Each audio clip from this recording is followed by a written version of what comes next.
6-ാം നൂറ്റാണ്ടിലെ ഒരു പ്രവാചകൻ അറബ് നാട്ടിൽ ജനിച്ച് അദ്ദേഹത്തിന് അക്ഷരാഭ്യാസം ഇല്ലാതെ അദ്ദേഹം ആ പ്രദേശങ്ങളിൽ മാത്രം ജീവിച്ചു വന്നിരുന്ന അറിവുകൾ മാത്രം വെച്ചുകൊണ്ട് അദ്ദേഹത്തിന് എങ്ങനെയാണ് 200 കോടി ജനങ്ങളുടെ ഒരു പ്രവാചകനായിട്ട് മാറാൻ പറ്റിയത് എന്നുള്ളത് ഞാൻ അത്ഭുതത്തോടു കൂടിയാണ് ഞാൻ നോക്കിക്കണ്ടത്. പക്ഷേ ഇത് അക്ഷരാഭ്യാസം ഇല്ലാത്ത 6-ാം നൂറ്റാണ്ടിൽ ജനിച്ച ഒരു വ്യക്തിക്ക് അങ്ങനെ പറയാൻ സാധിക്കണം. അപ്പോൾ ഒരു കാര്യം ഉറപ്പുണ്ട്, ഒരു ശക്തിയാണ് ഇദ്ദേഹത്തിന് പറഞ്ഞു കൊടുത്തെന്നുള്ളത് നമ്മൾ സമ്മതിച്ചേ പറ്റൂ. നിങ്ങളിങ്ങനെ ഒരു ജ്ഞാനത്തിനെ കുറിച്ച് സംസാരിച്ച് നിങ്ങളുടെ പക്ഷത്ത് എത്ര ആൾ വരും? നിങ്ങൾ മരിക്കണവരെ എണ്ണി കഴിഞ്ഞാൽ ഒരു 100 ആൾ സംഘടിപ്പിക്കാൻ നിങ്ങൾക്ക് സാധിക്കും. ഞാൻ മനസ്സിലാക്കിയോടത്തോളം അങ്ങനത്തെ ഒരു വ്യക്തിക്ക് ഇത്രയും അനുയായികൾ 200 കോടി ജനങ്ങൾ ഈ ഭൂമിയിലേക്ക് വിശ്വാസധാരയിലേക്ക് കൊണ്ടുവരാൻ പറ്റുക അതൊരു ചെറിയ കാര്യമല്ല. ഞാനിപ്പോൾ കുറേശ്ശെ മനസ്സിലാക്കുന്ന രീതിയിൽ വെച്ച് നോക്കുകയാണെങ്കിൽ അതൊരു പ്രവാചകത്വം തന്നെയാണെന്നുള്ളതാണ്. അല്ലെങ്കിൽ ഇത്രയും 6-ാം നൂറ്റാണ്ടാന്ന് ആലോചിക്കണം. അന്ത്യപ്രവാചകൻ മുഹമ്മദ് നബി സല്ലല്ലാഹു അലൈഹി വസല്ലമ തങ്ങളുടെ ജന്മമാസമായ പുണ്യ റബീലാണല്ലോ നമ്മൾ നിലകൊള്ളുന്നത്. ഈ മാസം മുഴുവൻ ലോകമെങ്ങും പ്രവാചക പ്രകീർത്തനങ്ങൾ കൊണ്ട് മുഖരിതമാണ്.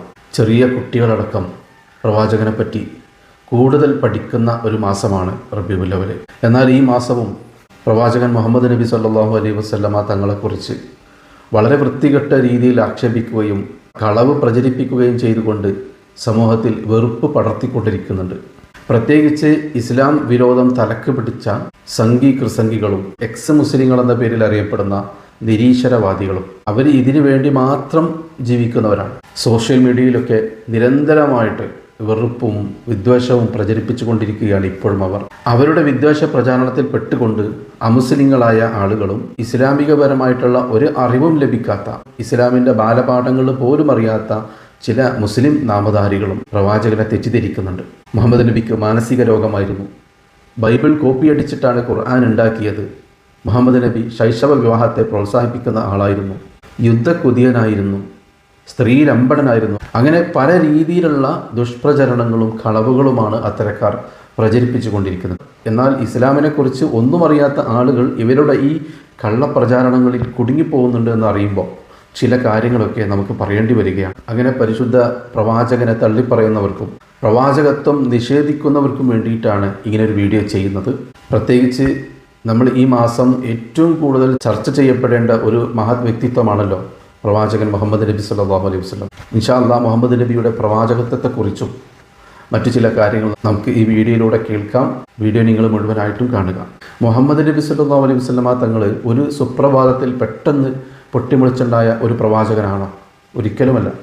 പൂർവ്വകാല വേദഗ്രന്ഥങ്ങളിൽ പോലും അന്ത്യപ്രവാചകനെക്കുറിച്ചുള്ള ചില അടയാളങ്ങൾ വിശദീകരിച്ചു കൊടുത്തിട്ടുണ്ട്. അന്ത്യപ്രവാചകനാകാൻ പോകുന്ന ആളുടെ ശരീരഘടന, പെരുമാറ്റം, സ്വഭാവം, കുടുംബം, അങ്ങനെ ഒരുപാട് കാര്യങ്ങൾ. ആ പ്രവാചകൻ്റെ പേര് പോലും മുൻകാല വേദഗ്രന്ഥങ്ങളിൽ കാണാൻ കഴിയും. പ്രത്യേകിച്ച് ബൈബിളിലൊക്കെ. ബൈബിൾ ഇറങ്ങിയത് ഹീബ്രു ഭാഷയിലാണല്ലോ. ആ ഹീബ്രു ഭാഷയിലുള്ള ബൈബിളിൽ അഹമ്മദ് എന്ന പേരിൽ അന്ത്യപ്രവാചകനെ കുറിച്ച് പറയുന്നുണ്ട്. പക്ഷേ അവരത് ട്രാൻസ്ലേറ്റ് ചെയ്തപ്പോൾ പേര് മാറ്റി എന്നുള്ളതാണ് വസ്തുത. യേശുക്രിസ്തുവിൻ്റെ ഭാഷ എന്ന് പറയുന്നത് ഹീബ്രു ഭാഷ ആണല്ലോ. ആ ഹീബ്രു ഭാഷയിലുള്ള ബൈബിളിൽ അന്ത്യപ്രവാചകൻ മുഹമ്മദ് നബിയുടെ പേരുണ്ടായിരുന്നു. അന്ത്യപ്രവാചകനെ കുറിച്ച് പറയുന്നുണ്ടായിരുന്നു. പക്ഷെ അവരത് മറ്റ് പല ഭാഷകളിലേക്കും ട്രാൻസ്ലേറ്റ് ചെയ്തപ്പോൾ പേര് മാറ്റി. സാധാരണ നമ്മൾ ട്രാൻസ്ലേറ്റ് ചെയ്യുമ്പോൾ പേര് മാറ്റാൻ പാടില്ല. പക്ഷെ അവർ പേര് മാറ്റിയപ്പോഴാണ് ഇപ്പോഴത്തെ ബൈബിളിൽ അഹമ്മദ് എന്നോ മുഹമ്മദ് എന്നോ കാണാൻ പറ്റാത്തത്. ഹീബ്രു ഭാഷയിലുള്ള ബൈബിൾ പരിശോധിച്ചാൽ അതിൽ കൃത്യമായി നമുക്ക് കാണാൻ കഴിയും അന്ത്യപ്രവാചകൻ മുഹമ്മദ് നബിയെക്കുറിച്ച്. അപ്പോൾ മുൻകാല വേദഗ്രന്ഥങ്ങളായ തൗറാത്തും ഇഞ്ചീലും ഒക്കെ അറിയുന്ന പണ്ഡിതന്മാർക്ക് അന്ത്യപ്രവാചകൻ്റെ കൃത്യമായ അടയാളങ്ങൾ അറിയാമായിരുന്നു. അങ്ങനെ പൂർവ്വകാല വേദപണ്ഡിതന്മാർ വളരെ കുട്ടിക്കാലത്ത് പ്രവാചകൻ മുഹമ്മദ് നബിയെ കാണുമ്പോൾ അവർ പഠിച്ചു വെച്ച അടയാളങ്ങൾ മുഹമ്മദ് നബിയിൽ കാണുകയും ഈ കുട്ടി അന്ത്യപ്രവാചകനാവാനുള്ള സാധ്യത എന്ന് ചൂണ്ടിക്കാണിക്കുകയും ചെയ്തിട്ടുണ്ട്. അത്തരത്തിലുള്ള പല സംഭവങ്ങളും ചരിത്രത്തിൽ നമുക്ക് കാണാം. ഈ സംഭവങ്ങൾ മറ്റുള്ളവരോട് പങ്കുവച്ചത് തന്നെ അൺമുസ്ലിങ്ങളായ ആളുകളാണ്. കാരണം മുഹമ്മദ് നബിയുടെ കുട്ടിക്കാലത്താണ്. അന്ന് മുസ്ലിങ്ങളാരും ആ നാട്ടിലില്ല. അപ്പോൾ കുട്ടിക്കാലത്ത് മുഹമ്മദ് നബിയെ ചൂണ്ടിക്കാട്ടി ഇത് അന്ത്യപ്രവാചകനാകാൻ സാധ്യതയുള്ള ആളാണെന്ന് അന്നത്തെ പൂർവ്വകാല വേദപണ്ഡിതന്മാർ പറഞ്ഞപ്പോൾ ആ കാര്യം മറ്റുള്ളവരോട് പങ്കുവച്ചത് തന്നെ മുസ്ലിങ്ങളല്ലാത്ത ആളുകളാണ്. ഈ അടയാളങ്ങൾ തിരിച്ചറിഞ്ഞിട്ട് തന്നെയാണ് മക്കയിലെ ഏറ്റവും വലിയ സമ്പന്നയായ ഖദീജ ബീവി റളിയല്ലാഹു അൻഹ മുഹമ്മദ് നബിയെ കല്യാണം കഴിക്കാൻ ആഗ്രഹിച്ചതും പിന്നീട് വിവാഹം കഴിച്ചതും. ഖദീജ ബീവി മക്കയിലെ ഏറ്റവും വലിയ സമ്പന്നയായിരുന്നു. എന്നാൽ മുഹമ്മദ് നബി ഏറ്റവും വലിയ ദരിദ്രനുമായിരുന്നു. അന്നത്തെ കാലത്ത് വലിയ സമ്പത്തുള്ള ഒരാൾ കല്യാണം കഴിക്കുന്നത് സമ്പത്തുള്ള ആളെ തന്നെ ആയിരിക്കും. അല്ലാതെ ഒരിക്കലും ദരിദ്രനായ ഒരാളെ ഒരു സമ്പന്നൻ കല്യാണം കഴിക്കുകയില്ല. ഖദീജ ബീവി തന്നെ മുഹമ്മദ് നബിയെ കല്യാണം കഴിക്കാൻ ശ്രമിച്ചപ്പോൾ മക്കക്കാരായ പ്രമാണിമാർ ഒരുപാട് പരിഹസിച്ചിട്ടുണ്ട്. എന്തിനാണ് ഇത്രയും ദാരിദ്ര്യമുള്ള മുഹമ്മദിനെ വിവാഹം കഴിക്കുന്നതെന്ന് പറഞ്ഞുകൊണ്ട്. എന്നാൽ ഖദീജ ബീവി കണ്ടത് മുഹമ്മദ് നബിയിലുള്ള അന്ത്യപ്രവാചകൻ്റെ അടയാളങ്ങളായിരുന്നു. അതുകൊണ്ട് മാത്രമാണ് അത്രയും വലിയ സമ്പന്നയായ ഖദീജ ബീവി ഏറ്റവും വലിയ ദരിദ്രനായ മുഹമ്മദ് നബിയെ വിവാഹം ചെയ്തത്. വിവാഹം കഴിക്കുക മാത്രമല്ല ചെയ്തത്, തൻ്റെ സമ്പത്ത് മുഴുവൻ മുഹമ്മദ് നബിക്ക് സമർപ്പിക്കുകയും ചെയ്തു. ഒരു സുപ്രഭാതത്തിൽ വന്നുകൊണ്ട് താൻ പ്രവാചകനാണ് എന്ന് വാദിക്കുകയോ അവകാശപ്പെടുകയോ ചെയ്ത ആളല്ല മുഹമ്മദ് നബി. പെട്ടെന്നൊരു ദിവസം വന്നതുകൊണ്ട് താൻ പ്രവാചകനാണ് എന്ന് പറഞ്ഞ് രംഗപ്രവേശം ചെയ്തതല്ല. മാത്രമല്ല മുഹമ്മദ് നബി യഥാർത്ഥ ദൈവദൂതനാണ് എന്ന് മനസ്സിലാക്കുന്ന, എന്ന് ബോധ്യപ്പെടുത്തുന്ന ഒരുപാട് സംഭവങ്ങൾ ചരിത്രത്തിൽ നമുക്ക് കാണാൻ കഴിയും. അതെല്ലാം ഇൻഷാ അല്ലാഹ് പിന്നീട് പറയാം. അതിനു മുമ്പ് ഞാൻ നിങ്ങളൊരു വീഡിയോ കാണിക്കാം. ഒരു അമുസ്ലിം സഹോദരൻ എക്സ് മുസ്ലിങ്ങളുടെ വീഡിയോ കണ്ടിട്ട്, എക്സ് മുസ്ലിങ്ങൾ പ്രവാചകനെതിരെ ആക്ഷേപവും കളവുമായി പ്രചരിപ്പിക്കുന്നത് കണ്ടിട്ട് അവർക്കെതിരെ ചെയ്ത ഒരു വീഡിയോ ആണ്. ഞാൻ പ്രവാചകനെ കുറിച്ച് പറയുമ്പോൾ അവർ പറയും, നിങ്ങൾ മുസ്ലിമല്ലേ, നിങ്ങൾ പ്രവാചകനെ കുറിച്ച് നല്ലതല്ലേ പറയും. എന്നാൽ ആരെങ്കിലും പറയുന്ന പച്ച നുണകൾ അപ്പടി വിഴുങ്ങാതെ കൃത്യമായി അയാൾ പഠനം നടത്തിയിട്ടും നല്ല രീതിയിൽ ചിന്തിച്ചിട്ടുമാണ് അയാൾ ഇത്തരം കാര്യങ്ങൾ പറയുന്നത്. അയാൾ പറയുന്ന കാര്യങ്ങളൊന്ന് കേൾക്കാം. 6-ാം നൂറ്റാണ്ടിൽ ഒരു പ്രവാചകൻ അറബ് നാട്ടിൽ ജനിച്ച് അദ്ദേഹത്തിന് അക്ഷരാഭ്യാസം ഇല്ലാതെ അദ്ദേഹം ആ പ്രദേശങ്ങളിൽ മാത്രം ജീവിച്ചു വന്നിരുന്ന അറിവുകൾ മാത്രം വെച്ചുകൊണ്ട് അദ്ദേഹത്തിന് എങ്ങനെയാണ് 200 കോടി ജനങ്ങളുടെ ഒരു പ്രവാചകനായിട്ട് മാറാൻ പറ്റിയത് എന്നുള്ളത് ഞാൻ അത്ഭുതത്തോടു കൂടിയാണ് ഞാൻ നോക്കിക്കണ്ടത്. ഞാൻ ഇതിനെക്കുറിച്ച് മനസ്സിലാക്കാത്തത് കൊണ്ട് ആ കാര്യത്തിനെക്കുറിച്ചൊന്ന് ഉള്ളിലേക്ക് കടന്നൊന്ന് മനസ്സിലാക്കണം എന്നുള്ള ആഗ്രഹങ്ങളെ കൊണ്ട് ഞാൻ വെറുതെ ഇതിനെക്കുറിച്ചൊന്ന് മനസ്സിലാക്കാൻ ശ്രമിച്ചതാണ്. അപ്പോൾ ഒരു കൂട്ടർ പറയണത് അത് യഹൂദരിൽ നിന്ന് കോപ്പി അടിച്ചാണെന്ന്. യഹൂദരിൽ നിന്ന് ഏകത്തെ ദൈവത്തിനെ കോപ്പി അടിക്കുകയായിരുന്നെങ്കിൽ ആ നാട്ടിൽ, അതായത് അദ്ദേഹം വളരെ ദൂരെ യാത്രകളൊന്നും പോയിട്ടില്ല, മക്ക ടു മദീന, അതിൻ്റെ ആ പ്രാന്തപ്രദേശങ്ങൾ അങ്ങനെയുള്ള ആ ഭാഗത്താണ് ആള് ഈ പ്രസംഗങ്ങളും ഇതിൻ്റെ കാര്യങ്ങളൊക്കെ ആൾ പറഞ്ഞിട്ടുള്ളത്. ആ പറഞ്ഞത് ഇത്രയും ജനങ്ങൾ എങ്ങനെ വിശ്വസിച്ചു. പക്ഷെ ഇത് അക്ഷരാഭ്യാസം ഇല്ലാത്ത 6-ാം നൂറ്റാണ്ടിൽ ജനിച്ച ഒരു വ്യക്തിക്ക് അങ്ങനെ പറയാൻ സാധിക്കണം. ഇത് ഒരു ജ്ഞാനം അല്ലെങ്കിൽ ഒരു അറിവ് ഒരാൾ പറഞ്ഞു കൊടുക്കാതെ എങ്ങനെയാണ് ഈ വ്യക്തിക്ക് ഇത് മനസ്സിലാക്കുക? അന്ന് കാലത്തുണ്ടായിരുന്ന ഈ മുഹമ്മദ് എന്ന് പറയുന്ന അതേ റേഞ്ചിലുള്ള ആൾക്കാർ തന്നെയല്ലേ ആ കാലഘട്ടത്തിൽ ഈ പറയുന്ന പ്രദേശങ്ങളിലൊക്കെ ഉണ്ടായിരിക്കുള്ളൂ. അപ്പോൾ ഒരു കാര്യം ഉറപ്പുണ്ട്, ഒരു ശക്തിയാണ് ഇദ്ദേഹത്തിന് ഇത് പറഞ്ഞു കൊടുത്തെന്നുള്ളത് നമ്മൾ സമ്മതിച്ചേ പറ്റൂ. ഇത് ഒരു മനുഷ്യനെ പറഞ്ഞു കൊടുത്ത് ഇങ്ങനെ ഒരു സിസ്റ്റം ഉണ്ടാക്കി കൊണ്ടുവരാനായിട്ട് സാധിക്കും എന്നുള്ള വിശ്വസിക്കില്ല. ഇന്നിപ്പോൾ മുഹമ്മദിനെ കുറ്റം പറഞ്ഞ് ഒരുപാട് വീഡിയോ ഇറക്കണവരൊക്കെ ഒന്ന് വെറുതെ ആലോചിച്ച് നോക്ക്. അദ്ദേഹത്തിനെ പിൻപറ്റിക്കൊണ്ട് 200 കോടി ജനം ലോകത്തുണ്ട്, നിസ്സാര ശക്തിയല്ല. അങ്ങനെ ഒരാൾക്ക് അത്രയും പൊട്ടയ ഒരു എന്താ പറയുക, ഒന്നിനും കഴിവില്ലാത്ത, നോണ പറയുന്ന അല്ലെങ്കിൽ ദുഷ്ടപ്രവൃത്തി ചെയ്യുന്ന ഒരു വ്യക്തിയാണെങ്കിൽ ആരാണ് അംഗീകരിക്കുക? പോട്ടെ, ഈ കുറ്റം പറയണം നിങ്ങൾ അംഗീകരിക്കും, നിങ്ങൾ അംഗീകരിക്കില്ലേ? ശരി, നിങ്ങൾക്ക് ഇത്ര അറിവ് ഈ കാലഘട്ടത്തിൽ ജ്ഞാനം അല്ലാതെ നിങ്ങൾക്കുണ്ട്. നിങ്ങളിങ്ങനെ ഒരു ജ്ഞാനത്തിനെ കുറിച്ച് സംസാരിച്ച് നിങ്ങളുടെ പക്ഷത്ത് എത്ര ആൾ വരും? നിങ്ങൾ മരിക്കണവരെ എണ്ണി കഴിഞ്ഞാൽ ഒരു 100 ആൾ സംഘടിപ്പിക്കാൻ നിങ്ങൾക്ക് സാധിക്കില്ലേ? അദ്ദേഹം പറഞ്ഞ ആ കാര്യം എന്ന് പറയുന്നത് ആലോചിക്കാൻ, ഈ വിഗ്രഹാരാധനകൾ മാറ്റിയിട്ട് ഒരു സൃഷ്ടാവായ ദൈവത്തിനെ ആരാധിക്കണം, അത് നല്ലൊരു കാര്യമല്ലേ? ഒരു ദൈവത്തിലേക്ക് ആരാധനക്രമം കൊണ്ടുവരിക എന്നുള്ളത് തന്നെ എന്തായാലും ഒരു അത്ഭുതകരമായിട്ടുള്ള ഒരു ശക്തി അദ്ദേഹത്തിന്റെ പിന്നിൽ പ്രവർത്തിച്ചു എന്ന് ഇതിൽ നിന്ന് തന്നെ നമുക്ക് മനസ്സിലാക്കിക്കൂടെ? കുറ്റം പറയുന്നുണ്ട്. ഇപ്പോൾ ഈ എക്സ് മുസ്ലിം ആയാലും മറ്റുള്ള ഇതിന്റെ കുറ്റം പറയുന്ന ഒരുപാട് ആൾക്കാർ ഞാൻ കാണുന്നുണ്ട്. പക്ഷെ ഇതിലൊരു നന്മയില്ല എന്ന് പറയാനായിട്ട് നിങ്ങൾക്ക് സാധിക്കുമോ? ഏതൊരു കാര്യത്തിലൊരു നന്മ ഉണ്ടാവില്ലേ? ഞാനൊരു മറ്റൊരു വിശ്വാസധാരയിൽ നിന്ന് വന്നിട്ട് ഈ ഒരു കാര്യങ്ങളെക്കുറിച്ച് മനസ്സിലാക്കാൻ ശ്രമിച്ച് ഞാൻ മനസ്സിലാക്കിയോടത്തോളം അങ്ങനത്തെ ഒരു വ്യക്തിക്ക് ഇത്രയും അനുയായികൾ 200 കോടി ജനങ്ങൾ ഈ ഭൂമിയിലേക്ക് വിശ്വാസധാരയിലേക്ക് കൊണ്ടുവരാൻ പറ്റിയ അതൊരു ചെറിയ കാര്യമല്ല. അദ്ദേഹത്തിന്റെ പിന്നിൽ അത്ഭുതങ്ങൾ സംഭവിച്ചിട്ടുണ്ട്. അദ്ദേഹത്തിന് ഇപ്പൊ മലക്ക് എന്ന് പറയുന്ന ഒരു വ്യക്തി അത് പറഞ്ഞു കൊടുക്കാതെ ഒരു വ്യക്തിക്ക് ഇത്രയധികം കാര്യങ്ങളൊക്കെ പറഞ്ഞ് ഒരു ഖുർആൻ എഴുതി ഹദീസുകൾ അല്ലെങ്കിൽ മറ്റുള്ള കാര്യങ്ങൾ ഒരു വിശ്വാസ സംഹിത ഉണ്ടാക്കി കൊണ്ടുവരാന്ന് പറഞ്ഞാൽ ചിന്തിക്കാൻ പറ്റുമോ? അത് നടക്കുന്ന കാര്യമാണോ ഭൂമിയിൽ? അപ്പോൾ ഒരു കാര്യം ഉറപ്പാണ്, വെറുതെ കുറ്റം പറയുന്നത് മാത്രം ഈ എക്സ് മുസ്ലിം ആയാലും ഇതിനെക്കുറിച്ച് ആൾക്കാർ പറയുന്നില്ല. എനിക്ക് തോന്നുന്ന ഒരു കാര്യം കാഴ്ചപ്പാടൊക്കെ അത്ര തന്നെയായിട്ടുള്ളൂ. ഞാനിപ്പോൾ കുറേശ്ശെ മനസ്സിലാക്കുന്ന രീതിയിൽ വെച്ച് നോക്കുകയാണെങ്കിൽ അതൊരു പ്രവാചകത്വം തന്നെയാണെന്നുള്ളതാണ്. അല്ലെങ്കിൽ ഇത്രയും ആ 6-ാം നൂറ്റാണ്ടാന്ന് ആലോചിക്കണം. ആ 6-ാം നൂറ്റാണ്ടിലുള്ള കാര്യങ്ങൾ ഇതുപോലെയൊക്കെ കൊണ്ടുവന്നിട്ട് ചെയ്യണമെങ്കിൽ അതിൻ്റെ പിന്നിൽ ദൈവത്തിൻ്റെ ശക്തി നടന്നുണ്ട്, ഒരു സംശയമില്ല കാര്യത്തിൽ. അപ്പോൾ ഞാനൊരു പുറത്തുനിന്നുള്ള ഒരാളാകുമ്പോൾ എനിക്ക് അത്രയ്ക്കെങ്കിലും മനസ്സിലാക്കാൻ പറ്റുന്നുണ്ടെങ്കിൽ ഇത്രയും കാലം നിങ്ങൾ മുസ്ലിമായിട്ട് അതിനെക്കുറിച്ച് പഠനങ്ങൾ കൊണ്ട് നടന്നു കഴിഞ്ഞിട്ട് നിങ്ങൾ അതിൻ്റെ കുറ്റങ്ങൾ മാത്രം കണ്ടെത്തിയിട്ടുള്ള അതിൻ്റെ നന്മ കണ്ടെത്തിയിട്ടില്ല എന്നല്ല ഇവിടെ തെളിയണത്. നിങ്ങളൊരു കാര്യം ചെയ്യും, വിശ്വസിക്കുന്നവർ വിശ്വസിക്കട്ടെ, നിങ്ങൾക്ക് താല്പര്യമില്ല നിങ്ങൾ മാറി നിൽക്ക്. ശരി തെറ്റുകൾ എന്താണെന്ന് നിങ്ങൾക്ക് ഈ കാലഘട്ടത്തിൽ ജനിച്ച് നിങ്ങൾക്ക് എങ്ങനെ അത് വിലയിരുത്താൻ സാധിക്കുക? എനിക്ക് തോന്നുന്നില്ല. നിങ്ങൾ ചെയ്യുന്നത് തെറ്റ് തന്നെയാണ് വിശ്വസിക്കുന്ന ഒരു വ്യക്തി. അപ്പോൾ അദ്ദേഹം പറയുന്നത് എന്താണെന്ന് വെച്ചാൽ, ലോകത്ത് ഇന്ന് 200 കോടിയിലധികം മുസ്ലിങ്ങളുണ്ട്. 6-ാം നൂറ്റാണ്ടിലെ അക്ഷരാഭ്യാസം പഠിക്കാത്ത, മറ്റു രാജ്യങ്ങളിലേക്കൊന്നും യാത്ര ചെയ്യാത്ത ഒരു മനുഷ്യൻ എങ്ങനെയാണ് ഈ 200 കോടി ജനങ്ങൾക്ക് പ്രവാചകനായി മാറിയത്? അതൊരു അത്ഭുതം തന്നെയല്ലേ എന്നാണ് അദ്ദേഹം ചോദിക്കുന്നത്. സത്യത്തിൽ ഈ 200 കോടിയാണോ? ഒരിക്കലുമല്ല. ഇന്ന് ജീവിച്ചിരിക്കുന്ന മുസ്ലിങ്ങളാണ് 200 കോടി. കഴിഞ്ഞ 14 നൂറ്റാണ്ടുകളായിട്ട് ഈ ലോകത്ത് ജീവിച്ച് മൺമറിഞ്ഞു പോയ മുസ്ലിങ്ങളുണ്ടല്ലോ, ഏകദേശം ഒരു 500 കോടിയോളം മുസ്ലിങ്ങൾ കഴിഞ്ഞ കാലങ്ങളിൽ ജീവിച്ച് മരണപ്പെട്ടു പോയിട്ടുണ്ട്. അവരൊക്കെയും പരിശുദ്ധ പ്രവാചകനായി മുഹമ്മദ് നബിയെ കണ്ടിട്ടുണ്ട്, അനുധാവനം ചെയ്തിട്ടുണ്ട്. എന്നാൽ അവരിൽ ലക്ഷക്കണക്കിന് ആളുകൾ കേവലം പ്രവാചകനായി കാണുക മാത്രമല്ല ചെയ്തിട്ടുള്ളത്, അവരുടെ ജീവിതത്തിൽ മുഹമ്മദ് നബിയെ അനുകരിച്ചിട്ടുണ്ട്, അനുധാവനം ചെയ്തിട്ടുണ്ട്. ജീവിതത്തിൽ മാതൃകയാക്കി അനുധാവനം ചെയ്ത ആളുകളാണ് ലക്ഷക്കണക്കിന് ആളുകൾ. അത് അതിലും വലിയ അത്ഭുതമല്ലേ? അപ്പോൾ ലോകത്ത് എവിടെയെങ്കിലും എന്തെങ്കിലും ഇത്തരത്തിലുള്ള ഒരു ചരിത്ര പുരുഷനെ നമുക്ക് കാണാൻ കഴിഞ്ഞിട്ടുണ്ടോ? കോടിക്കണക്കിന് ക്രിസ്ത്യാനികൾ യേശുവിനെ ആരാധിക്കുന്നുണ്ട്, ആദരിക്കുന്നുണ്ട്, പക്ഷെ അത് ദൈവമായിട്ടാണ്.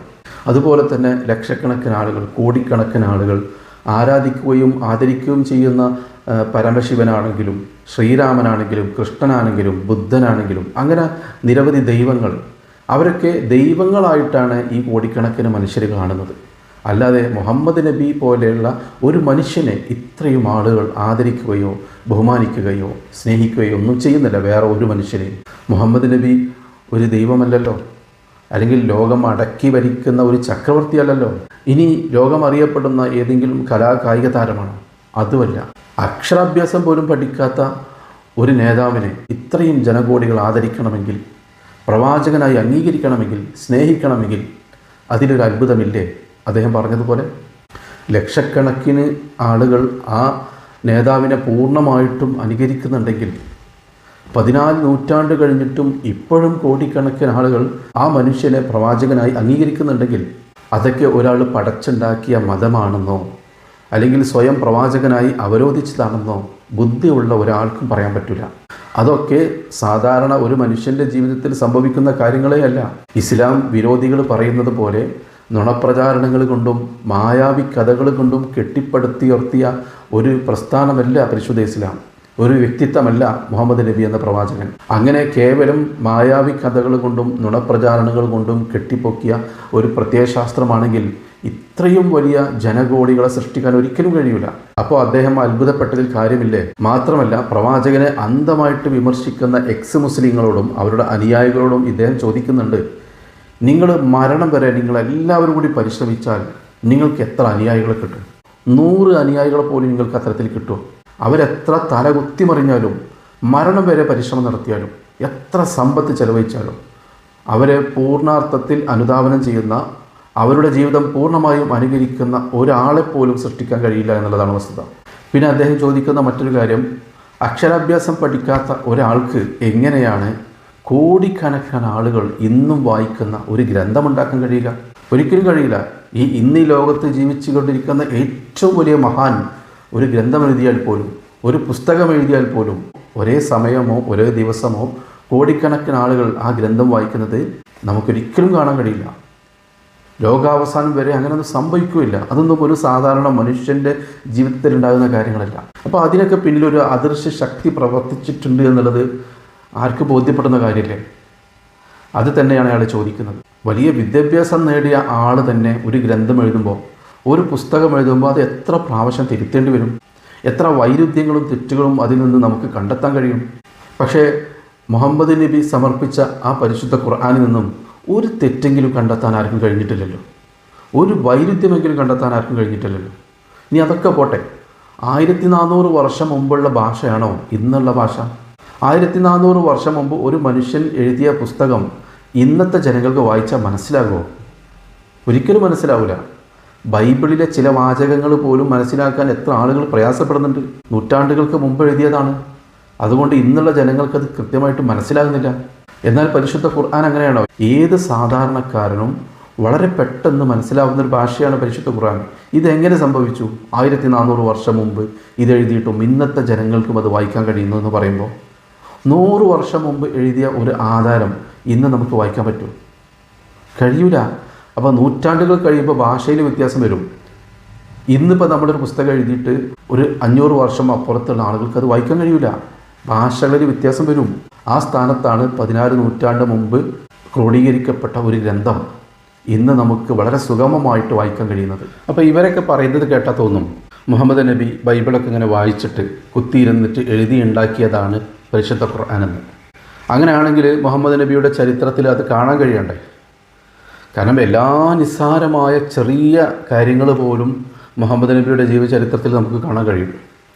അത്രത്തോളം ജീവിതചരിത്രം രേഖപ്പെട്ട മറ്റൊരു മനുഷ്യനുമില്ല. രഹസ്യമായ കാര്യങ്ങളും പരസ്യമായ കാര്യങ്ങളും എല്ലാം നമുക്ക് കാണാൻ കഴിയും. ഒന്നുപോലും വിട്ടുപോയിട്ടില്ല. അത്രയും കൃത്യമായി ചരിത്രങ്ങൾ രേഖപ്പെടുത്തി വെച്ച ഒരു നേതാവാണ് മുഹമ്മദ് നബി. ആ മുഹമ്മദ് നബിയുടെ ജീവചരിത്രത്തിൽ എവിടെയെങ്കിലും ബൈബിൾ വായിച്ചതായിട്ടോ പരിശുദ്ധ ഖുർആൻ ഇങ്ങനെ കുത്തിയിരുന്ന് എഴുതിയതായിട്ടോ അങ്ങനെയുള്ള സംഭവങ്ങൾ കാണാൻ കഴിയും? അന്നത്തെ ശത്രുക്കളിൽപ്പെട്ട ഏതെങ്കിലും ഒരാൾ രേഖപ്പെടുത്തി വെച്ചതെങ്കിലും ഒന്ന് കാണിക്കാൻ കഴിയുമോ? ഇസ്ലാമിക ചരിത്രത്തിൽ ഏറ്റവും കൂടുതൽ ശത്രുക്കൾ ഉണ്ടായിരുന്ന ആളാണല്ലോ മുഹമ്മദ് നബി സല്ലല്ലാഹു അലൈഹി വസല്ലം. അപ്പോൾ അന്നത്തെ ശത്രുക്കളിൽപ്പെട്ട ഏതെങ്കിലും ഒരാൾ മുഹമ്മദ് നബി ഖുർആൻ ഉണ്ടാക്കിയത് ബൈബിൾ കോപ്പി അടിച്ചിട്ടാണ്, അദ്ദേഹം ബൈബിൾ വായിക്കുന്നത് കണ്ടിട്ടുണ്ട്, അല്ലെങ്കിൽ മറ്റൊരാൾ വായിച്ചു കൊടുത്തത് ഞാൻ കേട്ടിട്ടുണ്ട് എന്നോ അങ്ങനെ ബൈബിൾ നോക്കിയിട്ടാണ് ഖുർആൻ എഴുതിയതെന്നോ പറയുന്ന എന്തെങ്കിലും രേഖകൾ അന്നത്തെ ശത്രുക്കളിൽപ്പെട്ട ആരെങ്കിലും ഒരാൾ രേഖപ്പെടുത്തി വെച്ചത് ഇവർക്ക് ആർക്കെങ്കിലും കാണിക്കാൻ കഴിയും? അങ്ങനെ ഒന്നും കഴിയില്ല. മുഹമ്മദ് നബിയുടെ ജീവിത ചരിത്രത്തിൽ അങ്ങനെ ഒരു സംഭവമേ ഉണ്ടായിട്ടില്ല. ഇസ്ലാമിക ചരിത്രം പഠിക്കുന്ന ആർക്കും അറിയാം പരിശുദ്ധ ഖുർആൻ ഒരു ഗ്രന്ഥമായി ക്രോഡീകരിക്കപ്പെട്ടത് മുഹമ്മദ് നബിയുടെ കാലശേഷമാണ് എന്നുള്ളത്. ഇതൊക്കെ അറിഞ്ഞിട്ടും ഇവരിങ്ങനെ പച്ചക്കളവ് പറഞ്ഞുകൊണ്ടിരിക്കുകയാണ്. ബൈബിൾ കോപ്പി അടിച്ചിട്ടാണ് ഖുർആൻ ഉണ്ടാക്കിയത് എന്നുള്ള ആ കളവ് ഇങ്ങനെ ആവർത്തിച്ച് പറഞ്ഞുകൊണ്ടിരിക്കുകയാണ്. അപ്പോൾ അത്തരക്കാർക്കെതിരെയാണ് ഈ സഹോദരൻ ഇത്തരത്തിലൊരു വീഡിയോ ചെയ്യുന്നത്. അതുപോലെ തന്നെ ഇവർ പ്രവാചകൻ്റെ മേൽ ഒരുപാട് കുറ്റങ്ങൾ ആരോപിക്കുന്നുണ്ടല്ലോ. ഞാൻ നേരത്തെ പറഞ്ഞ പോലെ സ്ത്രീലമ്പടൻ എന്ന് പറയുന്നുണ്ട്, യുദ്ധക്കുതിയൻ എന്ന് പറയുന്നുണ്ട്, ശൈശവ വിവാഹത്തെ പ്രോത്സാഹിപ്പിക്കുന്ന ആൾ എന്ന് പറയുന്നുണ്ട്. അപ്പോൾ അത്തരത്തിലുള്ള എന്തെങ്കിലും കുറ്റങ്ങളോ തെറ്റുകളോ മുഹമ്മദ് നബി ചെയ്തതായിട്ട് അന്നത്തെ ശത്രുക്കളെ രേഖപ്പെടുത്തിയത് വല്ല ചരിത്രരേഖയും കാണിക്കാൻ എനിക്ക് കഴിയുമോ? ആയിഷ ബീബിയെ ചെറിയ പ്രായത്തിൽ കല്യാണം കഴിച്ചത് വലിയ കുറ്റമായിരുന്നെങ്കിൽ അന്നത്തെ ഏതെങ്കിലും ഒരു ചരിത്രകാരൻ അത് എഴുതി വെക്കൂലേ? സ്ത്രീലമ്പടനായിരുന്നുവെങ്കിൽ അതിൻ്റെ അനുഭവങ്ങൾ അന്നത്തെ ശത്രുക്കൾ എഴുതി വെക്കൂലേ? ഇസ്ലാമിനെ തകർക്കാൻ വേണ്ടിയിട്ടും മുഹമ്മദ് നബിയെ കൊല്ലാൻ വരെ വേണ്ടി നടക്കുന്ന ശത്രുക്കൾ അന്ന് ഇഷ്ടംപോലെ ഉണ്ട്. അവരാരെങ്കിലും അത്തരത്തിലുള്ള ഒരു കാര്യം എഴുതി വെച്ചിട്ടുണ്ടോ? ഈ മുഹമ്മദ് നബിയെ നിങ്ങൾ വിശ്വസിക്കരുത്, അവൻ സ്ത്രീലമ്പടനാണ്, അവൻ ചെറിയ കുട്ടിയാണ് കല്യാണം കഴിച്ചിട്ടുള്ളത്, അല്ലെങ്കിൽ അവനൊരു യുദ്ധക്കൊതിയനാണ്, നിരന്തരമായി യുദ്ധം ചെയ്യാൻ അവരിങ്ങനെ ശ്രമിച്ചുകൊണ്ടേയിരിക്കുകയാണ്. അങ്ങനെ ആരെങ്കിലും ഒരാൾ ശത്രുക്കളിൽ നിന്ന് എഴുതി വെച്ച രേഖകൾ ഇവർക്ക് കാണിക്കാൻ കഴിയും?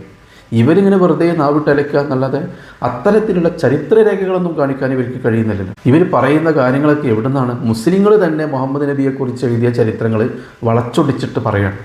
മുസ്ലിങ്ങൾ തന്നെ എഴുതി വെച്ച ചരിത്രങ്ങൾ വളച്ചൊടിച്ചിട്ട് പറയാണ്. അല്ലാതെ മുഹമ്മദ് നബിക്കെതിരെ ഏതെങ്കിലും ഒരാൾ എഴുതിയ ചരിത്രരേഖകൾ കാണിച്ചിട്ടല്ല ഇവരൊന്നും പറയുന്നത്. 1400 വർഷം കഴിഞ്ഞ് ഇവർ പല കളവുകളും പടച്ചുണ്ടാക്കിയാണ്. ഒരു 500 വർഷം മുമ്പ് എഴുതി വെച്ച രേഖകളെങ്കിലും കാണിക്കാൻ കഴിയുമോ? 1400 വർഷം പോട്ടെ, ഒരു 500 വർഷം മുമ്പ് ഇസ്ലാമിനോട് കടുത്ത എതിർപ്പുള്ള ഏതെങ്കിലും ഒരാൾ എഴുതി വെച്ച ചരിത്രം കിട്ടൂല. അങ്ങനത്തെ ഒന്നും കിട്ടൂല. അങ്ങനെ ഉണ്ടെങ്കിലല്ലേ കിട്ടുള്ളൂ. പഴയ കാലത്തെ രാജാക്കന്മാർ ചെയ്ത പല നെറികേടുകളും പല തെറ്റുകളും ചരിത്രരേഖകളിൽ നമുക്ക് കാണാൻ കഴിയും. അങ്ങനെ അതുപോലെ എന്തെങ്കിലും ഒന്ന് കാണാൻ കഴിയില്ല നമുക്ക് മുഹമ്മദ് നബിയുടെ പേരിൽ. ഒരു രാഷ്ട്രത്തിൻ്റെ നായകനായിട്ട് പോലും ഒരു സമുദായത്തിൻ്റെ നേതാവായിട്ട് പോലും അങ്ങനെ ഒരു രേഖയും കിട്ടൂല. ഇല്ലാതെ എങ്ങനെ കിട്ടാനാ? അങ്ങനെ ആരെങ്കിലും എഴുതി വെച്ചാൽ ആ കാലഘട്ടത്തിലുള്ളവരെ ചോദ്യം ചെയ്യൂലേ? അതിന് രേഖ കാണിക്കേണ്ടി വരൂലേ? അതുകൊണ്ട് തന്നെയാണ് അത്തരത്തിലുള്ള രേഖകൾ കിട്ടാതെ വരുന്നത്. ഇവിടെ പ്രവാചകൻ 40 വയസ്സ് വരെ മക്കയിൽ ജീവിച്ചത് ഒരു കളവും പറയാതെയാണ്, ഒരാളെയും വഞ്ചിക്കാതെയാണ്, ഒരാളോടും വിശ്വാസവഞ്ചന കാണിക്കാതെയാണെന്ന് പറയുന്നത് ശത്രുക്കളാണ്, മുസ്ലിങ്ങളല്ല, ഇസ്ലാമിൻ്റെ വിരോധികളാണ്. ചരിത്രങ്ങളിൽ അത് നമുക്ക് കാണാൻ കഴിയും. മക്കക്കാർ ദൂരദേശങ്ങളിലേക്കൊക്കെ യാത്ര പോകുമ്പോൾ, കച്ചവടത്തിനും മറ്റും പോകുമ്പോൾ അവരുടെ വിലപിടിപ്പുള്ള വസ്തുക്കളും പണമൊക്കെ ആരെയാണ് ഏൽപ്പിച്ചിരുന്നത്? മുഹമ്മദ് നബിയായിരുന്നു ഏൽപ്പിച്ചിരുന്നത്. 40-ാം വയസ്സിൽ നുബുവത്ത് കിട്ടിയതിന് ശേഷമാണല്ലോ അവർക്ക് മുഹമ്മദ് നബി ശത്രുവായിട്ട് മാറിയത്. അതുവരെ അവരുടെ വിശ്വസ്തനായ അല്ലമീനായിരുന്നു. വിശ്വസ്തൻ എന്ന അർത്ഥം വരുന്ന അല്ലമീൻ എന്നായിരുന്നു മുഹമ്മദ് നബി അവരൊക്കെ വിളിച്ചിരുന്നത്. അപ്പോൾ അതുവരെ മക്കക്കാരായ മുഴുവൻ ആളുകളും ദൂരദേശത്തേക്ക് പോകുമ്പോൾ അവരുടെ പണവും മറ്റ് വിലപിടിപ്പുള്ള വസ്തുക്കളൊക്കെ മുഹമ്മദ് നബിയെ ഏൽപ്പിച്ചിട്ടായിരുന്നു പോയിരുന്നത്. കാരണം പോയിട്ട് വരണമെങ്കിൽ മാസങ്ങളെടുക്കും. അപ്പോൾ തിരിച്ചു കിട്ടണമെങ്കിൽ വിശ്വസ്തനായ ഒരാൾ വേണം. മുഹമ്മദിൻ്റെ കയ്യിൽ ഏൽപ്പിച്ചു കഴിഞ്ഞാൽ തിരിച്ചു കിട്ടുമെന്ന് അവർക്ക് 100% ഉറപ്പായിരുന്നു. അതുകൊണ്ട് തന്നെയായിരുന്നു അവരൊക്കെയും അല്ലമീൻ എന്ന് വിളിച്ചിരുന്നത്. ഇസ്ലാമിൻ്റെ കൊടിയ ശത്രുക്കൾ പോലും മുഹമ്മദ് നബിയെ അല്ലമീൻ എന്നായിരുന്നു വിളിച്ചിരുന്നത്. നിങ്ങളൊന്ന് ആലോചിച്ച് നോക്കൂ സുഹൃത്തുക്കളെ, 40-ാം വയസ്സിൽ ഈ മക്കയിലേക്ക് പ്രവാചകത്വം സ്വയം അവകാശപ്പെട്ട് വരാൻ വേണ്ടിയിട്ട് 40 വയസ്സ് വരെ ഒരു മനുഷ്യന് ഒരു കളവും വഞ്ചനയില്ലാതെ ജീവിക്കുക. ഒരു കളവ് പോലും പറയാതെ, ഒരാളോടും വിശ്വാസവഞ്ചന കാണിക്കാതെ, ഒരു തെറ്റും ചെയ്യാതെ ഒരു മനുഷ്യന് ജീവിക്കുക. എന്തിന്? 40-ാം വയസ്സിൽ പ്രവാചകത്വം അവകാശപ്പെടാൻ വേണ്ടിയിട്ട്. അതൊക്കെ ഒരു മനുഷ്യന് സാധിക്കുന്ന കാര്യമാണ്. നിങ്ങൾ ഇസ്ലാമിക ചരിത്രം ഒന്ന് പഠിച്ചു നോക്കൂ. ഞാൻ പറയുന്ന കാര്യങ്ങൾ ഉള്ളതാണോ ഇല്ലാത്തതാണോ എന്ന് ബോധ്യപ്പെടും നിങ്ങൾക്ക്. ആ സഹോദരൻ സത്യസന്ധമായി അന്വേഷിച്ചത് കൊണ്ട് അയാൾക്ക് ബോധ്യപ്പെട്ടു. അപ്പോൾ നിങ്ങൾ ഇസ്ലാമിൻ്റെ ചരിത്രം ഒന്ന് പഠിച്ചു നോക്കൂ, ഞാൻ പറഞ്ഞ കാര്യങ്ങൾ ഉള്ളതാണോ ഇല്ലാത്തതാണെന്ന് മനസ്സിലാവും. 40 വയസ്സ് വരെ ഒരു മനുഷ്യന് ഒരു കളവും പറയാതെ, ഒരു കളവും നടത്താതെ, ഒരാളോട് വിശ്വാസവഞ്ചന കാണിക്കാതെ ജീവിക്കുക. 40-ാം വയസ്സിൽ പ്രവാചകത്വം അവകാശപ്പെടാൻ വേണ്ടിയിട്ട്, സ്വയം പ്രവാചകനായി അവരോധിക്കാൻ വേണ്ടിയിട്ട്, അതൊക്കെ എത്ര അസംഭവ്യമായിട്ടുള്ള കാര്യങ്ങളാണ്. ഇന്നത്തെ പോലെ കളവ് പറയാൻ പാടില്ല, വഞ്ചന നടത്താൻ പാടില്ല എന്നൊക്കെ പഠിപ്പിക്കുന്ന ധാർമ്മികമായിട്ടുള്ള മൂല്യങ്ങൾ പഠിപ്പിക്കുന്ന പാഠശാലകളൊന്നും അന്നില്ലല്ലോ. അതൊക്കെ വന്നത് മുഹമ്മദ് നബി പ്രവാചകനായതിനു ശേഷമാണ്. അതുവരെ അത്തരത്തിലുള്ള ധാർമ്മിക മൂല്യങ്ങൾ പഠിപ്പിക്കുന്ന ഒരു പാഠശാലകളും അന്ന് മക്കയിലോ മറ്റുള്ള സ്ഥലങ്ങളോ ഒന്നുമില്ല. എന്നിട്ടും മുഹമ്മദ് നബി 40 വയസ്സ് വരെ സത്യസന്ധനായിട്ട് ജീവിച്ചില്ലേ, ഒരു കളവും നടത്താതെ, ഒരു കളവും പറയാതെ. ഇതൊക്കെ ഒരു സാധാരണ മനുഷ്യന് സംഭവിക്കുന്ന കാര്യങ്ങളാണോ?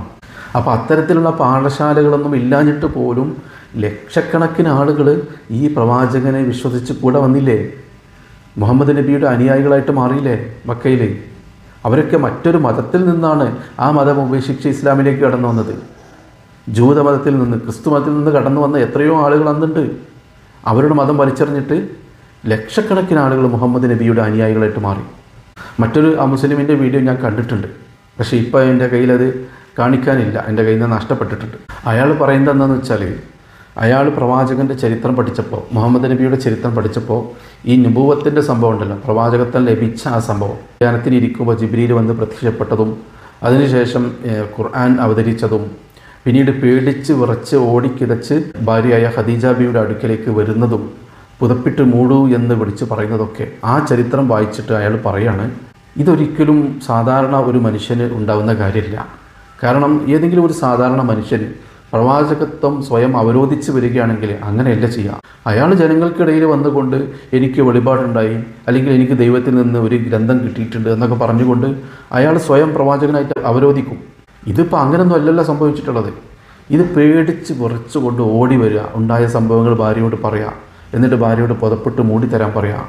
ഭാര്യയോട് ഉണ്ടായ സംഭവങ്ങൾ പറയുമ്പോൾ ഖദീജ ബീവി പറയുന്നത് എന്താണ്, അങ്ങ് ഒരിക്കലും ഭയപ്പെടേണ്ട, അങ്ങേ അള്ളാഹു കൈവിടൂല. കാരണം അങ്ങ് പാവങ്ങളെ സഹായിക്കുന്ന ആളാണ്, ഒരുപാട് ജീവകാരുണ്യ പ്രവർത്തനങ്ങൾ നടത്തുന്ന ആളാണ്, ജീവിതത്തിൽ നല്ലത് മാത്രം ചെയ്യുന്ന ആളാണ്, അങ്ങേ ദൈവം ഒരിക്കലും കൈവിടൂല, അങ്ങ് പേടിക്കേണ്ട എന്ന് ആശ്വസിപ്പിക്കുകയാണ്. ഇതൊക്കെ അഭിനയിക്കുക എന്ന് പറഞ്ഞാൽ ആരെങ്കിലും വിശ്വസിക്കുമോ? എങ്ങനെയാണ് നമുക്ക് പേടിച്ച് വിറച്ച് പനിക്കുന്ന രീതിയിൽ നമ്മളെങ്ങനെ അഭിനയിക്കുന്നത്? അഭിനയിച്ചാൽ നമുക്ക് പനി ഉണ്ടാവില്ലല്ലോ. പനി ഉണ്ടാവണമെന്നുണ്ടെങ്കിൽ, അത്തരത്തിൽ പേടിച്ച് വിറക്കണമെങ്കിൽ അത് ജീവിതത്തിൽ സംഭവിക്കണം. മുഹമ്മദ് നബി ആ സമയത്ത് വന്ന് ഞാൻ പ്രവാചകനാണെന്ന് പറയല്ല ചെയ്തത്. പിന്നീട് ഖദീജ ബീവി തൻ്റെ എളാപ്പയായ വറക്കത്ത് ബിൻ നൗഫലിൻ്റെ അടുത്തേക്ക് കൊണ്ടുപോവുകയാണ് മുഹമ്മദ് നബിയെ. എന്നിട്ട് ഉണ്ടായ സംഭവങ്ങൾ വിശദീകരിക്കുകയാണ്. അപ്പോഴാണ് വറക്കത്ത് ബിൻ നൗഫൽ പറഞ്ഞത്, ഇത് മൂസാ പ്രവാചകൻ്റെ അടുത്ത് വന്ന ജിബ്രീലാണ് നിങ്ങളടുത്ത് വന്നിട്ടുള്ളത്. വറക്കത്ത് ബിൻ നൗഫൽ ഒരു വേദപണ്ഡിതനാണ്, പൂർവ്വകാല വേദപണ്ഡിതനാണ്. നിങ്ങളുടെ അടുത്ത് വന്നത് മൂസാ പ്രവാചകൻ്റെ അടുത്ത് വന്ന മാലാഖയാണ് എന്ന് വറക്കത്ത് ബിൻ നൗഫലാണ് പറഞ്ഞു കൊടുക്കുന്നത്. അല്ലാതെ മുഹമ്മദ് നബി എൻ്റെ അടുക്കൽ ജിബ്രീൽ വന്നു, എന്നെ നബിയായിട്ട് അള്ളാഹു നിയോഗിച്ചു എന്ന് പറയുകയല്ല ചെയ്തിട്ടുള്ളത്. കൂട്ടത്തിൽ വറക്കത്ത് ബിൻ നൗഫൽ ഒരു കാര്യം കൂടി പറഞ്ഞു, ഇനി നിങ്ങളുടെ നാട്ടുകാർ നിങ്ങളെ തള്ളിപ്പറയുമെന്നും ഭാവിയിൽ ഈ നാട് വിട്ട് നിങ്ങൾക്ക് പോകേണ്ടി വരുമെന്ന് വരെ പറഞ്ഞു. അതൊക്കെ പിന്നീട് സംഭവിക്കുകയും ചെയ്തു. അങ്ങനെ പ്രവാചകനാണെന്ന് സ്വയം അവരോധിച്ചാൽ നാട്ടുകാർ മുഴുവൻ തള്ളിപ്പറയുമെന്നും നാട് വിട്ട് പോകേണ്ടി വരുമെന്നും ഒരാൾ അറിഞ്ഞാൽ പിന്നെ ആരെങ്കിലും അങ്ങനെ പ്രവാചകത്വം സ്വയം അവരോധിച്ച് കടന്നു വരുമോ? അതെങ്കിലും ഒന്ന് ചിന്തിച്ചാൽ പോരെ.